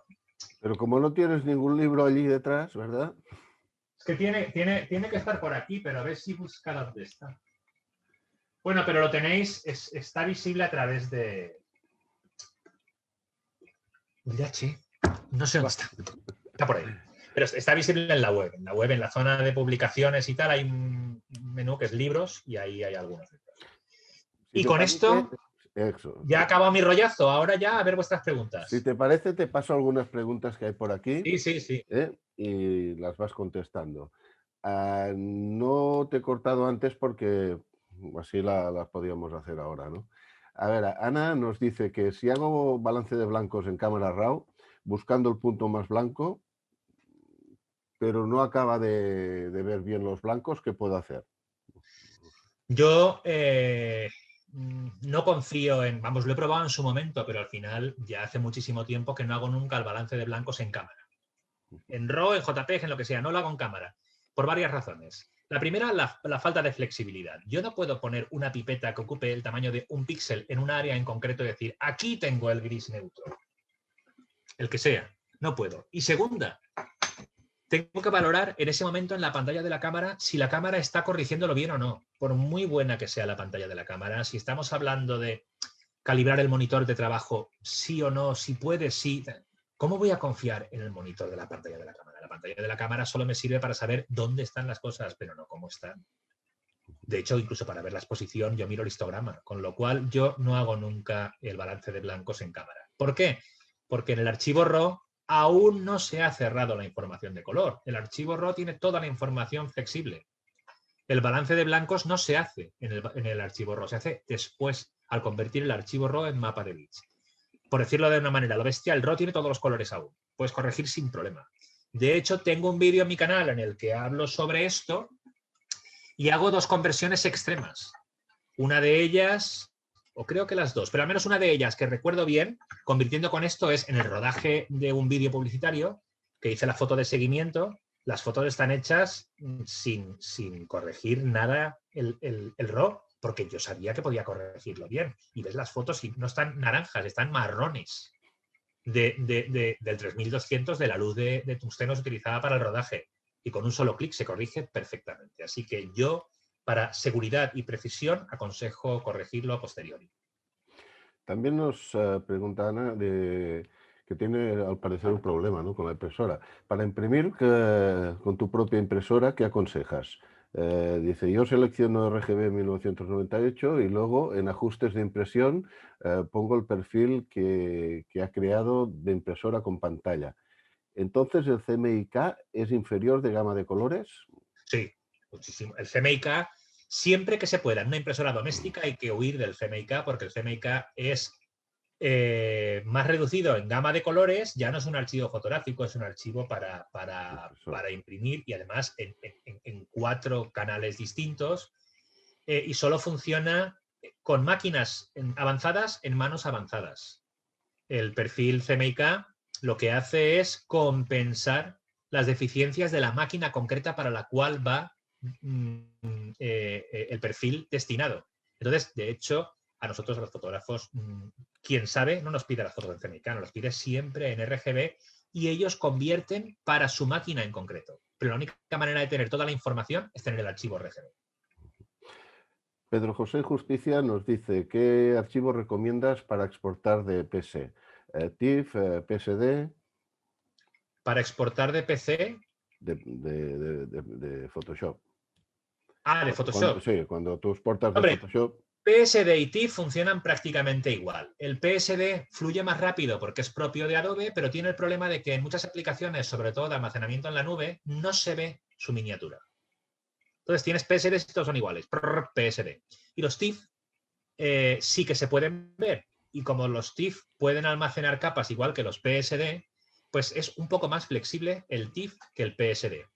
Va un poco más lento, pero ese poco más lento es inapreciable. Y luego tienes un TIFF que realmente en cualquier sitio lo puede abrir cualquier programa y se puede ver la miniatura en los programas de almacenamiento en la nube, aunque tengas varias capas. Ana nos dice que cuando quieres imprimir la imagen, aunque haga un documento nuevo con el tamaño que va a ser el papel, igualmente me hace recortes. ¿Hay alguna forma de evitar los recortes de la imagen? Supongo que será por la impresora. Es ver cuánto miden los recortes y hacer el nuevo archivo con ese tamaño. Yo cuando hago archivos para imprimir y necesito que no modifiquen en absoluto el tamaño de la imagen, le pregunto al laboratorio, oye, vuestro archivo es de 10-15, ¿cuánto mide? Y resulta que es 10,2 por 15,3. Entonces yo hago un archivo de 10x2 con 15x3. Y entonces cuando se imprime no modifica nada. Ni recorta ni añade. Lo que hay que hacer es medir cuál es el tamaño de la imagen o imprimir la imagen con un pequeño margen blanco. Tú ya le dejas el pequeño margen blanco y entonces después simplemente te cortas con un cúter o con una guillotina y ya está. Y no te pierdes imagen. Pero es saber cuál es el área máxima en la que imprime tu impresora e insertar en su interior la imagen, dejando el margen blanco que haga falta para que la imagen no se corte por ningún lado, ni por alto ni por ancho. Cuando vas a imprimir un trabajo ya de cara profesional o así, ¿pides el perfil de color a la empresa donde lo llevas? Por lo menos les consulto si utilizan perfiles estándar. De hecho, otra vez, el mensaje, tengo un vídeo en mi canal en el que explico, es el mantra de la sesión. Tengo un vídeo en mi canal de los últimos, no sé, estará entre los últimos 15 o por ahí, en el que explico cómo envío una fotografía panorámica a imprimir al laboratorio y además también grabo cuando llega la foto para ver el resultado, ver los colores, ver la calidad y tal. Cuando envío a un laboratorio, lo que hago es pedirles las dimensiones del archivo exactas. Si es del tamaño que sea, 30 por 40, 24 por 30, 20-25, lo que sea, pues esos 20-25 que se llama así de nivel estándar, oye, ¿esto cuánto mide de verdad? 21, 19,8, ¿por cuánto? Entonces, ese es el tamaño de imagen que yo me creo. Y les digo, trabajáis con perfiles estándar, convertís bien desde Adobe RGB, mucha gente te dice, mira, no sale mejor con sRGB. Pues yo ya aplico el sRGB. Cada vez menos gente te dice, tenemos un perfil específico, te lo enviamos, cada vez ocurre menos. La gente lo que hace es mantener calibradas sus impresoras para perfiles estándar tipo sRGB. Se siguen utilizando perfiles específicos por máquina en CMYK, que CMYK es otro mundo. Pero para RGB cada vez más gente lo que hace es calibrar su máquina para que funcione bien con sRGB y pedir al cliente sRGB. Si se va a imprimir, la calidad, el rango máximo de luminosidades y colores que es capaz de imprimir una impresora hace que el sRGB prácticamente no genere pérdidas. Que tú dices, bueno, pero el sRGB tenía menos información que el Adobe. Sí, para un archivo en tu disco duro, para un archivo digital. Pero un archivo impreso pierde mucha cantidad, de muchos matices de luminosidad y de color en el proceso de impresión. Más o menos matices dependiendo de que tenga menos o más calidad la impresora, pero pierde. Entonces, la mayoría sacan actualmente mucha calidad con sRGB y las que son más avanzadas trabajan con Adobe RGB. Pero no obstante, lo pido por si acaso. Y teniendo las dimensiones, el perfil y la resolución con la cual trabajan de verdad, cuando te dicen, no te preocupes, tú envía la 300, que digo, no, es que no quiero que me lo interpoléis. ¿Cuánto usáis? 240, 250, 255 píxeles por pulgada, los que sean. Pues yo todos esos parámetros los pongo en el archivo con archivo nuevo en Photoshop y me creo una imagen con eso, con esas dimensiones, con esa resolución de tanto por tanto, de puntos por pulgada y con el perfil de color. Y después cojo mi imagen, la convierto de perfil de color y la redimensiono para montarla en ese archivo nuevo.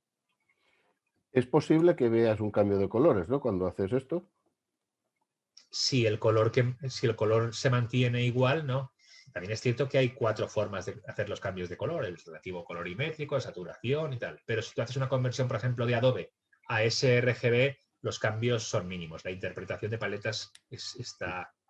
Solo puede ser que tengas cambios si trabajas con un perfil que no sea estándar, que sea un perfil de la impresora. En ese caso, tienes que reajustar los colores para que queden bien con ese perfil nuevo que le has puesto, trabajando con tu imagen al lado. Por eso es bueno copiar tu imagen y pegarla en la nueva en lugar de modificar tu imagen, porque a lo mejor te quedas sin la original. Coges tu imagen, la cambias, le quitas el perfil, le cambias el tamaño, guardas y cuando sin querer has dado a guardar dices, como no tengas el historial para remontarte, la foto original la has perdido. Yo soy muy de copiar y pegar y tener muchas versiones por si acaso. Mira, Salvador Parreu nos dice, ¿sueles trabajar las capas como objeto inteligente? No. No, porque generalmente las capas que yo utilizo no son capas de imagen, son capas de efectos. Curvas, saturación, ese tipo de cosas. Entonces, son curvas numéricas, no hay píxeles ahí, no se le puede dar tamaño inteligente. Si es para hacer un fotomontaje, sí, porque en los fotomontajes ocurre que muchas veces acabas redimensionando varias veces la imagen. La haces pequeña, la haces grande, la vuelves a cambiar, la giras. Y con un objeto inteligente no hay problema, porque la corrección, la modificación no se ha aplicado aún a la imagen. Hasta que no le des rasterizar, no coge la imagen original y le aplica la última versión. Entonces, cuando tengo que cuadrar elementos en fotomontajes, sí, pero solo si son casos muy concretos, fotomontajes. El resto, no, porque la mayoría de capas que yo utilizo son capas de efecto. O sea, capas que modifico color, luminosidad, filtros de fotografía para darle calidez a la imagen, toda la imagen o por zonas, depende. Y eso simplemente son valores numéricos que se modifica por la máscara de capa a la zona en la que van a influir en la imagen. Antes has hablado de calibradores, esto solo recordarlo. En la asociación tenemos 2 a disposición de los socios. Cualquiera que los pida se pone a la cola y ya se le dejará cuando le toque. Pues eso es genial. venimos, bueno, ahora ya la gente, la hora que se va despidiendo y ya te está diciendo que muchas gracias, un placer, moltes gràcies per la teva interessant exposició, us he de dejar, mañana pasaré por YouTube para acabarlo. El máster que grabas, ¿tiene las medidas del RAW de origen? En la mayoría de casos sí, excepto en los casos en los que sé que la imagen se va a utilizar a un tamaño mayor, sí.